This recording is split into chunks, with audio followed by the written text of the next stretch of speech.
네, 반갑습니다. 한 주간 동안 잘 지내셨나요? 우리가 구약의 말씀으로 이해하는 마태복음 이 주제를 가지고 계속해서 말씀을 함께 메시지를 함께 나누고 있습니다. 오늘은 이 마태복음 3장의 이 마지막 부분에 나타나 있는 그 말씀, 그 부분을 나누려고 합니다. 우리가 마태복음 3장의 내용을 가지고 몇 주 동안 함께 이 메시지를 나누고 있는데요. 그만큼 이렇게 매우 중요한 이 메시지들이 이 마태복음 3장에 함축되어 나타나고 있는 것 같습니다. 우리가 지난주에 예수님의 세례의 의미에 대해서 함께 나눠보았습니다. 이 세례라고 하는 것이 이 구약의 정결례라고 하는 것으로부터 비롯된 것이다. 그리고 유대교는 여전히 정결례라고 하는 것으로 지키고 있지만 우리 기독교인들은 일생에 단 한 번 받는 바로 이 세례의 의미로 지키는 것이다. 이제 이것에 대해서 우리가 메시지를 함께 나누어 보았습니다. 오늘 우리가 함께 나눌 말씀은 예수님께서 세례를 받으시고 그 다음에 나타난 중요한 하나님의 음성, 그 하나님의 메시지입니다. 자, 마태복음 3장 16절과 17절에 이렇게 기록이 되어 있습니다. 예수께서 세례를 받으시고 곧 물에서 올라오실새 하늘이 열리고 하나님의 성령이 비둘기 같이 내려 자기 위에 임하심을 보시더니 하늘로부터 소리가 있어 말씀하시되 이는 내 사랑하는 아들이요 내 기뻐하는 자라 하시니라. 자, 예수님께서 세례 요한으로부터 세례를 받으시고 물에서 나오셨더니 바로 하늘이 열리고 하나님의 성령이 비둘기같이 내렸다. 그리고 하나님의 음성이 들렸다라고 하는 그 메시지가 나오고 있습니다. 자, 하늘이 열렸다라고 하는 것. 자, 하늘이라고 하는 것이 무엇입니까? 바로 하나님께서 계신 곳이죠. 하나님께서 계신 곳이 바로 하늘이다라고 하는 겁니다. 하나님의 장소죠. 이 여기서 말하는 하늘은요, 이 구약 성경이나 이 성경 전통에서 나타나는 이 하늘이라고 하는 개념은 물리적인 하늘이 아닙니다. 이 지구 위에 있는 그런 어떤 성층권이나 어떤 대기권을 말하는 것이 아니죠. 이 하늘이라고 하는 것은 하나님께서 계신 거룩한 곳을 의미하는 것입니다. 이 솔로몬이 이 성전 건축을 다 하고 난 다음에 기도를 하거든요. 성전 봉헌 기도를 하는 것이죠. 그때 솔로몬이 어떠한 기도를 하냐 하면 우리가 이 성전을 향해서 기도할 때에 하나님께서 성전 안에서 그 기도를 들으시는 것이 아니라 바로 하늘에서 그 음성을 들어주시옵소서, 그 기도를 들어주시옵소서, 이렇게 이야기를 하고 있습니다. 즉, 하나님께서는 어떤 물리적인 성전이나 이런 공간 안에 갇혀 계신 분이 아니라, 이 땅에 어디에 우리가 있든지 간에, 우리가 어떠한 기도를 하든지 간에 그것을 들으시는 분이시다라고 하는 그런 하나님의 초월성을 상징하는 그 초월성을 가리키는 말이 바로 이 하늘이다라고 하는 것이죠. 이게 하나님께서 이제 그 세계를 여셨다라고 하는 것을 보여주고 있는 것이죠. 하나님의 말씀이 이 땅 가운데 그 임하는 순간을 보여주고 있다라고 하는 것입니다. 자, 그래서 하늘이 열리고 하나님의 성령이 비둘기같이 내렸다라고 하는 겁니다. 자, 성령. 우리가 다 하나님께 기도하면서 우리가 성령 가운데 거하시기를 기도하지 않습니까? 거할 수 있기를 기도하지 않습니까? 그렇다고 한다면 성령이라고 하는 것이 도대체 무엇입니까? 그 예수님께 바로 이 비둘기와 같은 성령이 임했다라고 하는 것은 무엇을 의미하는 것일까요? 요엘서를 보면 요엘서 2장 28절과 29절을 보면 이런 이야기가 있습니다. 예언이죠. 그 후에 내가 내 영을 만민에게 부어주리니 너희 자녀들이 장래일을 말할 것이며 너희 늙은이들은 꿈을 꾸며 너희 젊은이는 이상을 볼 것이며 그때 내가 또 내 영을 남종과 여종에게 부어줄 것이며. 자, 요엘서 2장 28절과 29절은요. 이것은 아주 그 이스라엘 구약의 역사에 있어서는 굉장히 나중의 역사 속에서 선포된 말씀입니다. 요엘서는 이 마지막 하나님의 때가 된다라고 한다면 모든 이들에게 만민에게 하나님의 영, 즉 성령을 부어줄 것이라 그렇게 말씀을 하고 계시다라고 하는 겁니다. 자, 그럼 그 이전에는 이 우리 모든 사람들에게 성령이 없었는가, 우리가 이렇게 생각할 수가 있잖아요. 우리가 좀 생각을 해봐야 될 것 같습니다. 이 구약에서 나타나는 하나님의 역사 방식과 신약에서 나타나는 하나님의 역사 방식은 좀 다르다라고 하는 것입니다.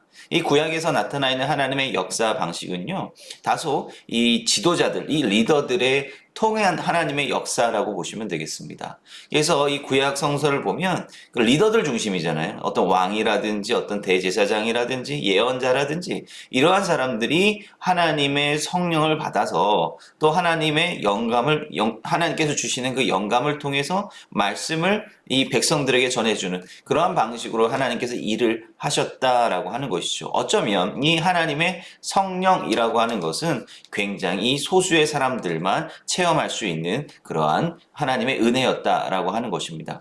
그러나 결국은 이스라엘 역사를 볼 때 어떻게 됐습니까? 이스라엘이 실패했잖아요. 이스라엘이 실패했다라고 하는 것은 결국은 지도자들이 하나님의 영을 받아서 정말 거룩한 삶을 살아서 이 백성들을 잘 인도해야 되는데 그러지 못했다라고 하는 것이죠. 그래서 하나님께서는 다시 새로운 역사를 준비해 가신다라고 하는 거예요. 일정 부분 소수의 그런 지도자들을 통해서만 하나님께서 역사하시는 것이 아니라 바로 이제는 모든 만민들에게 젊은이건 나이 많이 드신 분이건 어린 자녀들이든 그 다음에 종이든 남종이든 여종이든 뭐 이제 과거에 쓰여진 책이니까 그런 신분 제도가 있었을 때죠. 그래서 모든 어떤 신분이나 어떤 성별 이런 것을 막론하고 하나님께서 모든 이들에게 성령을 허락해 주시고 각자 사람들을 통해서 하나님께서 놀랍게 이 땅 가운데 하나님의 역사를 이루어 가실 것이다 라고 하는 말씀을 바로 요엘 선지자를 통해서 주셨다라고 하는 것입니다. 그러면 이 예언이 언제 성취되었는가라고 하는 거예요. 자, 여기 보시면 사도행전에서 바로 이 예언이 성취되는 것을 우리가 볼 수 있습니다. 예수님께서 이 땅 가운데 사역을 다 하시고 그 다음에 부활하셔서 하늘로 승천하시지 않습니까? 그때 예수님께서 이 제자들에게 약속하신 것이 바로 성령이다라고 하는 거예요. 그래서 이 제자들이 함께 모여서 마가의 다락방에 모여서 함께 기도할 때 이렇게 역사가 일어났습니다. 사도행전 2장 4절을 보면 그들이 다 성령의 충만함을 받고 성령이 말하게 하심을 따라 다른 언어들로 말하기를 시작하니라. 자, 예수님의 제자들은요, 평범한 사람들입니다. 그들은 정치적인 지도자들도 아니었고요. 뭐 종교적인 지도자들도 아니었어요. 예수님의 말씀을 따라서 순종하고 그 뜻에 따라 살려고 결단했던 바로 그러한 사람들이었다라고 하는 것입니다. 바로 그들에게 이 하나님께서는 바로 성령을 그들에게 내려주셨다라고 하는 것이고 그들이 성령의 충만함을 받아서 이 땅, 이 세계 곳곳에 나가서 하나님의 말씀을 전하게 되는 그런 놀라운 사역을 감당하게 된다라고 하는 것이죠.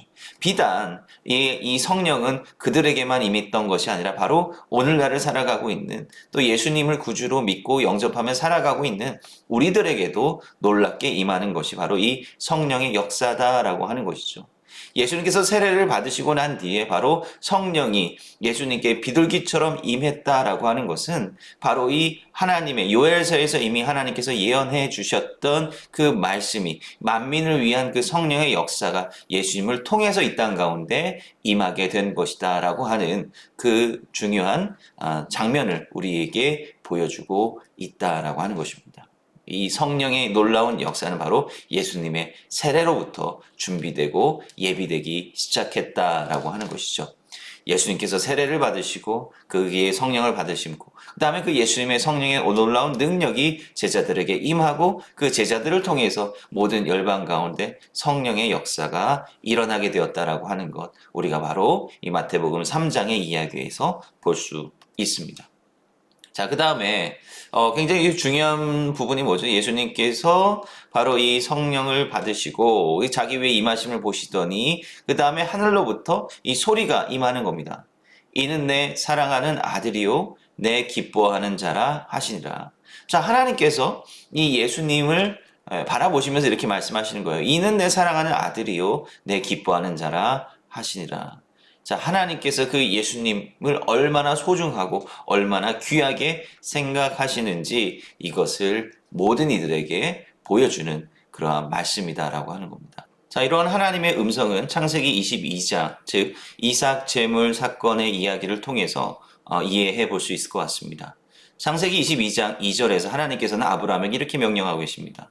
여호와께서 이르시되 내 아들 내 사랑하는 독자 이삭을 데리고 모리아 땅으로 가서 내가 내게 일러준 한 산 거기서 그를 번제로 드리라. 자, 이렇게 기록이 되어 있습니다. 아브라함에게 있어서 얼마나 청천벽력과도 같은 그러한 명령입니까? 이삭이 누구죠? 아브라함이 100세 때 정말로 기적과도 같이 얻은 그 아들 아닙니까? 그 귀한 아들을 하나님께서 주실 때는 언제고 또 다시 하나님께 바치라라고 이렇게 명령을 하고 계신 것입니다. 자, 이것은 분명히 아브라함의 믿음을 향한 그런 시험이다라고 하는 것이죠.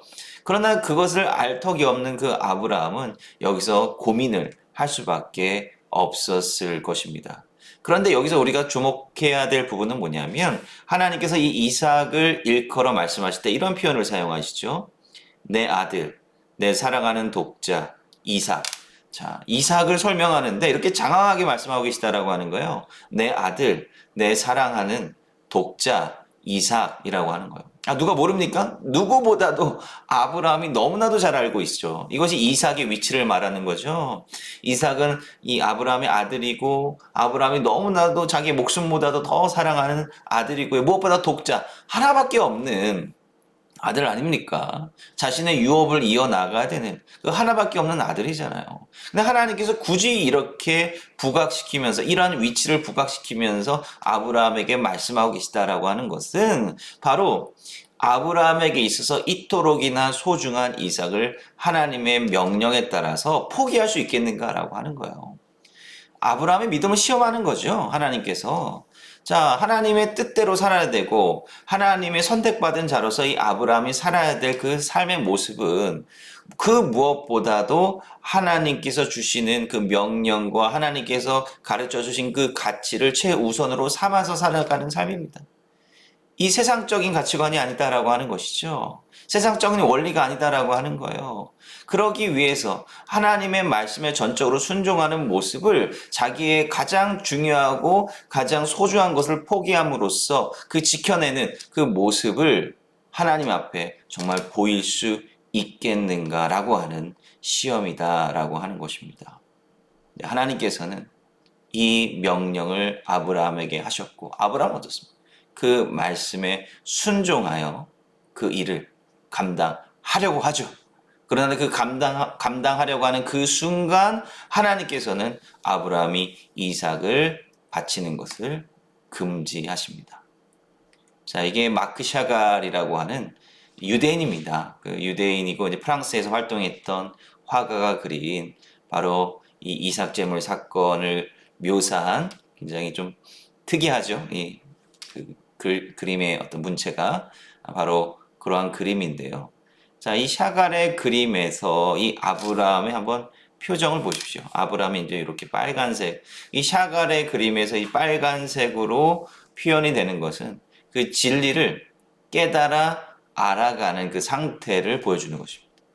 천사가 이 아브라함을 말리면서 메시지를 주죠. 그때 아브라함의 표정이 어떻습니까? 뭔가 기쁘기도 하고 뭔가 새로운 것을 깨닫는 그런 오묘한 표정이다라고 하는 것이고, 그 다음에 그 밑에 그 이삭을 보면 노란색으로 표현이 되어 있잖아요. 이삭의 노란색은 뭐냐면 이미 진리를 깨달은 상태를 말하는 거예요. 자신이 하나님 앞에 바쳐진다라고 하는 것이 어떠한 의미인지를 깨닫고 굉장히 그 표정도 평온한 그 표정을 하고 있지 않습니까? 자, 아브라함은 이 천사의 음성을 통해서 하나님께서 원하시는, 하나님께서 계획하시는 뜻이 무엇인가를 지금 깨닫고 있는 겁니다. 아, 이것이 하나님께서 나에게 주신 시험이었구나. 그것을 넘어서 하나님께서는 그러면 어떻게 우리를 위해서 역사하실 것인가. 자, 여기 보면 아주 귀엽게 이 나무 뒤에 숨겨져 있는 순양이 있죠. 예, 하나님께서는 바로 아브라함에게 이삭이 아니라 대신 이 순양을 바치라고 명령하십니다. 자, 대속이죠. 이삭이 바쳐져야 되는데 이삭을 바치지 못하게 하시고 대신 순양을 제사의 제물로 바치게 하시는 겁니다. 자, 그리고 그 위에 보면 어때요? 예수 그리스도의 모습이 또 조명이 되고 있지 않습니까? 하나님에게 있어서 예수 그리스도는 어떤 존재입니까? 내 사랑하는 자, 내가 기뻐하는 자 아닙니까? 하나님께서는 아브라함의 사랑하는 아들을 바치지 못하게 하시고 대신 하나님께서는 자신의 가장 사랑하는 아들, 가장 사랑하고 기뻐하는 자를 우리를 위해서 제물로 바치셨다라고 하는 것입니다. 하나님께서 아브라함에게 주신 명령은 이해하기 힘든 것이었습니다. 그러나 아브라함의 이야기 그리고 예수 그리스도의 십자가 희생에 이르는 일련의 과정 가운데에는 우리가 배울 수 있는 중요한 신앙적 교훈이 있습니다. 그것은 우리가 하나님 앞에 모든 것을 내려놓을 수 있는 순종의 모습을 보일 때 하나님께서는 훨씬 더 귀한 것을 우리에게 허락해 주신다라고 하는 것입니다. 지난날 역사 속에서 복음을 위해 일생을 바치셨던 많은 신앙의 인물들 그리고 선교사님들은 이를 깨달았던 분들이겠죠. 그리고 무엇이 가장 중요한 가치인지를 알고 계셨던 분들입니다. 내려놓는 것은 포기가 아니라 더 귀한 은혜를 채우기 위한 믿음의 준비 단계인 것입니다. 아브라함의 순종과 희생의 결단은 바로 이러한 예수 그리스도의 십자가의 은혜를 예비하는 것이었습니다. 우리는 어떤 신앙의 모습을 통해 이 세상 가운데 선한 영향력을 끼칠 수 있을까요? 함께 기도하겠습니다.